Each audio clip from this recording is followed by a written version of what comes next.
So, I'm taking a trip down to my parents' house. My dad's got an issue with his handbrake and there's an engine management light on the dash. Let's get it sorted.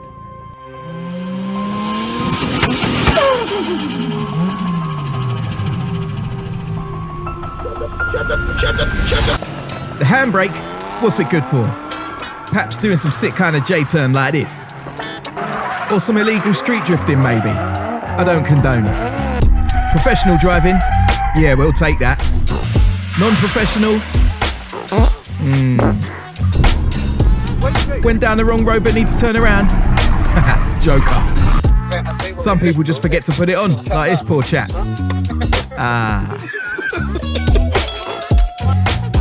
Rare occasions, they can just give up for no reason. Dang, mate. Oh, you weren't expecting that. And this geezer's car's still going. Unlucky. Anyways, back to it. My dad's car. You can apply the handbrake, but on one side, it doesn't actually hold. Not ideal in a hilly situation. So I'm gonna crack on with removing the trim around the handbrake. No need to remove the seats and the whole center console like some other guides. Ain't nobody got time for that. Ain't nobody got time for that. It's not too tricky, just a series of torque screws hidden in some semi-awkward places. Don't be forceful though, you don't want to break nothing. Alright. I'm taking the outer trim off as well, as I plan to lever this whole section up when it's loose. Now depending on the model, you can have a CD changer, iPod dock, or just a cubby. Whatever it is, it needs to come out. That will reveal more screws, one at the bottom and another along the leading edge. I want the booty. The outer trim slips up, forward and out. Now the back end of the console can be wedged up, using my LED light here for that purpose. You can now see the cable coming from the handbrake lever and the two cables going to each of the wheels. The right side clearly stuck as it's not level with the left. There be the problem. Let's hop out the car. Now first, I'm going to chop these front wheels. The car's in park, but I'm taking no chances here. I don't want to get pancaked by my dad's car. Nut covers off and bolts loosened. Up we go. Axle stands for safety.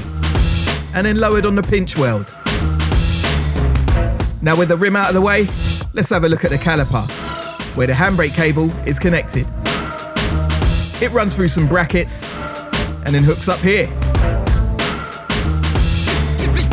Putting the lever down slackens that cable, and it's easily removed from the little arm you see here. Squeeze the little legs on this clip to release it from the bracket, and then we can feed it through. No dramas.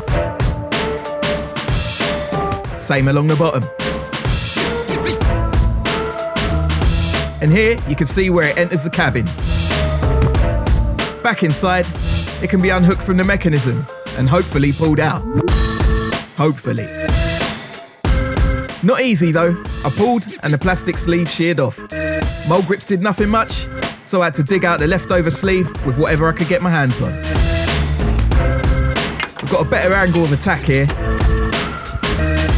With a tug, out it comes. Looking at this cable, it's extremely stiff. It should move freely. Something ain't right. Something ain't right. This stiffness would have been transferred to the caliper end. Now I suspect the rubber bellow on the end has been compromised, allowing water to get in, vis-a-vis, meaning corrosion, and the whole thing seizing up. Shabby. New parts inbound. I could feed it into the tube from the outside, and it seats nicely. On the inside, I used a pick tool just to guide it through the bracket. See?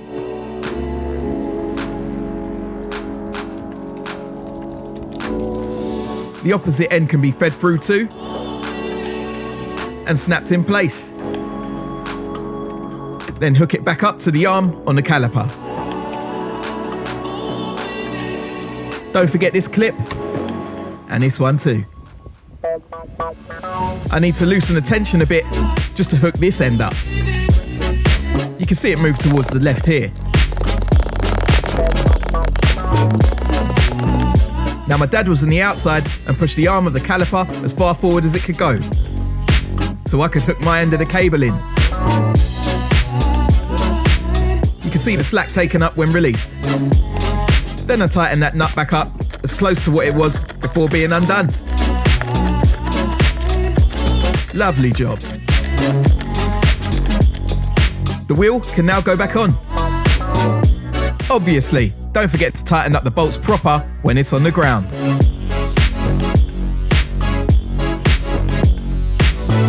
With the handbrake off, the wheel spins freely. Let's pull it up.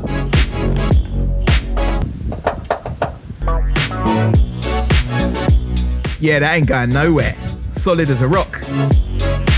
She can be lowered back onto the floor and then onto the task of getting that centre console back together. Reversal of removal ting. Haha. Nice.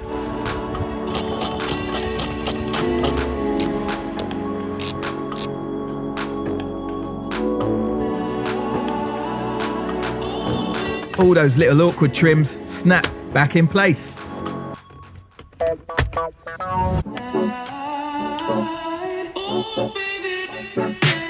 Cup holders working perfectly. Can get this little screw back in, and then the dock is dropped back in place.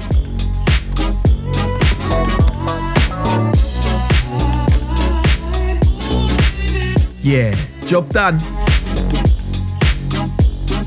Haha, but Right, on to the next. so an engine light was present, and it wasn't nothing major. It was the N80 valve and a charcoal canister to blame.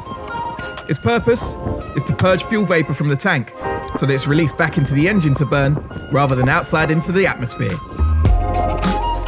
So in the rain, I got busy getting the engine cover off, not forgetting to disconnect the MAF sensor, and then up and out. Sling that to one side, and there's the little N80 valve. The connector is removed, as are the clips. They're a one-time use, so I cut them off. Bit of a wriggle.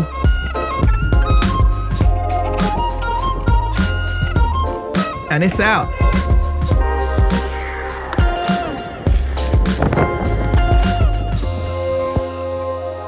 Some fresh hose clamps put in place before fitting.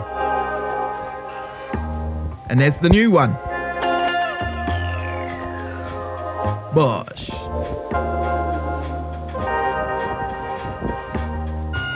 Now I can nip up each of the hose clamps, not forgetting the electrical connector. And yeah, it's not the ideal weather conditions, but you do what you gotta do for your parents, alright? Now here's the canister. It holds the excess vapor and sometimes fuel itself. That's if you brim your car often, so don't do that. The N80 valve is downstream of that and regulates what gets fed back into the engine. Here I'm taking off the feed that goes to the tank, and that's the feed to the N80. Old one out, and then I've got a new Chinesium copy going in. I don't have much luck with these, but time will tell. It was all I could get at short notice. All feed pipes reconnected. Just like that. Finally, the engine cover. MAF sensor and intake tubing, all put back.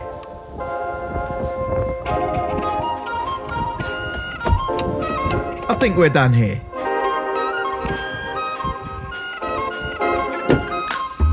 Oh, I nearly forgot. Let's clear that engine light. Diagnostic port right there. Let's hook it up. In the software, we can scan the engine side.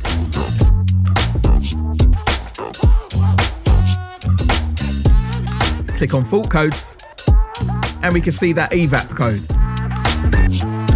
Let's get it gone. Get the hell out of there. Sweet geez. Now let's start it up.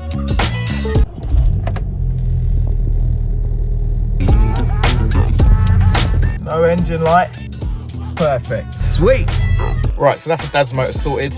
I'm soaked through, but I can go home now and relax. I'm Wayne, this is Things on Wheels. Bless up. Now I hope that helps some of you in the same predicament. As always, if you could click that subscribe button, click the little bell icon so you're notified when I upload, I'd be eternally grateful. See ya!